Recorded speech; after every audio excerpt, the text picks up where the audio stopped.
Welcome to KSL Sports Beat. I'm Landon Hemsley. Lots of sports all over the state of Utah this week, including the latest edition of the BYU-Utah State basketball rivalry. Aggies hosting the Cougars up in the D. Glenn Smith Spectrum. We've got all those highlights for you. But first, high school football. Starting Spanish Fork with Maple Mountain and Timpview. Maple Mountain did the T-Birds a favor, spotting them 17 in the first, but the Eagles made it interesting. KJ Hall on a 17-yard scamper cuts the lead to 10. And then Hall to Jace Edmonds.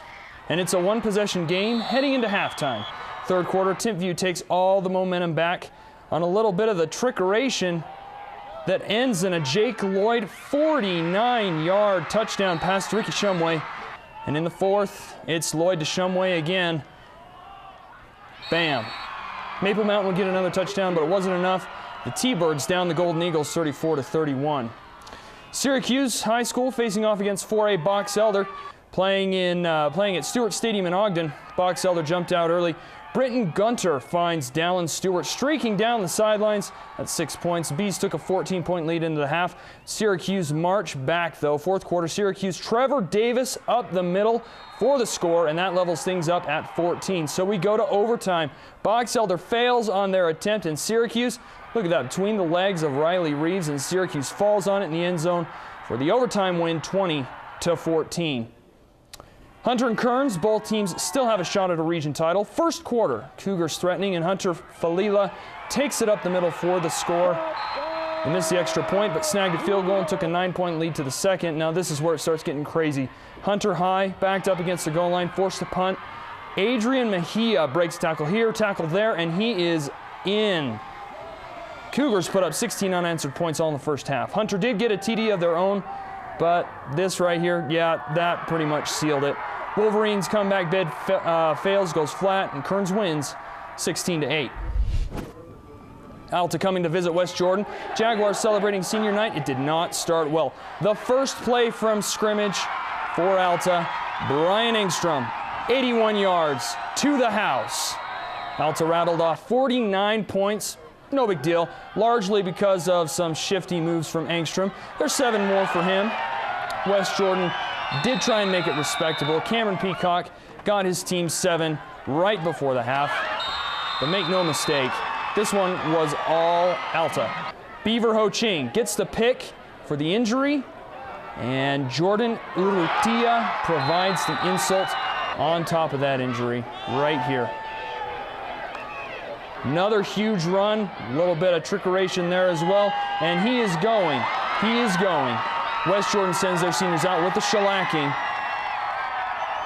Alta wins at 62-29. Now up to Logan. Speaking of state rankings, #1 undefeated Logan Grizzlies taking on defending state champs up in Cache Valley. Riley Nelson, older brother DJ Nelson, showed up, and there's the starting quarter, and Logan Nelson over to the middle, and to Jesse Brady. That opened up the 14-point lead for the Grizz. Highland stuck with it, but Logan, look at this. Over the middle, DJ Nelson to Jake Thompson. Play of the night for sure. Shows you why DJ Nelson's in the running for this year's Mr. Football. Logan gets the win, 28-13. Logan is all set for the state playoffs next week as they're the #1 seed. They'll be facing East High at Rice Eccles Stadium. Alta, #2 is in the other bracket, and they're going to face off against Syracuse on Thursday. High school hoops are gearing up as well. Schools all over Davis County were shut down this week because of Thursday's crazy windstorm. Blew down trees, cut power to more than 50,000 people. That forced American Fork and Bountiful to push their game to today rather than yesterday. By the way, both 4A Bountiful and 5A American Fork were runners-up at state last year. And American Fork is still #2 in the KSL coaches poll. First quarter, Utah State Aggie commit Quincy Bear gets a couple in the paint right there. He was a handful. He was really a handful for Bountiful. In the third, Braves went on a huge run. Zach Celius hits from deep, and American Fork hung around. Bear with a 3 of his own right here, spots up and drains it. Brings the Cavemen within 2, but with 1:15 remaining, the power went out. Game is postponed. No word yet on what they're going to do. Bountiful still clinging to a 1-point lead over the Cavemen, 54-53. In Salt Lake, Murray and Cottonwood Colts still looking for their first win, and I'm not sure, but I think passing like that will help. William Anderl on the backdoor cut, he had 8 points. Murray's Dylan Ross had 3 trays, and there's one of them right there. This game went down to the wire, and with less than a minute remaining, Ryan McKay gets the game winner. Murray can't answer, he's forced a foul, and the Spartans go down. Final score 49-45. Lehigh on the road against Brighton, coming off a thrilling 2-point win earlier this week. But Brighton said, "Not us, no sir."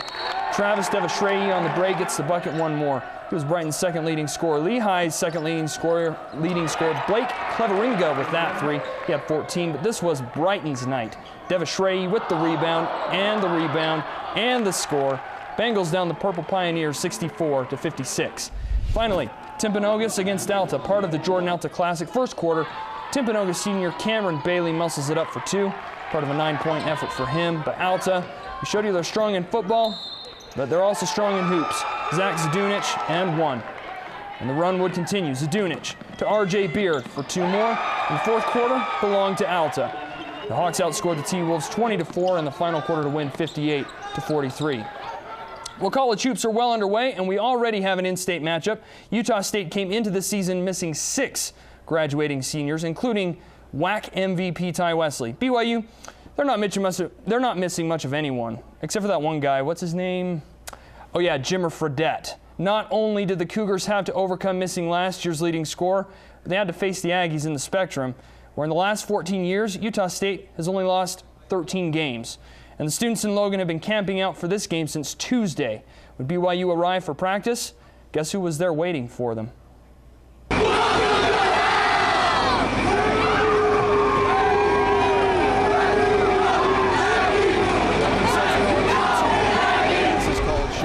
BYU did not play intimidated by the noise in the Spectrum. Noah Hartsock throws down a couple there, but it wouldn't last. Brock Heath Payne, USU's only returning starter, to Jardine. He had 12 on the night, following Payne and Preston Medlin. You know, BYU might have won if it weren't for that Medlin kid from deep. A few minutes later, Payne outlets to Medlin on the fast break, and the Aggies are up 9 with 4:10 to go. Very next play, Payne with another steal.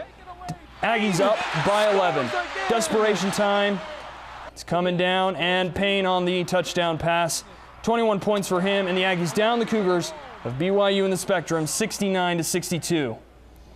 And that's it for KSL Sports Beat. Coming up next, KSL Outdoors. I'm Landon Hemsley. See you on Sports Beat Sunday tomorrow night.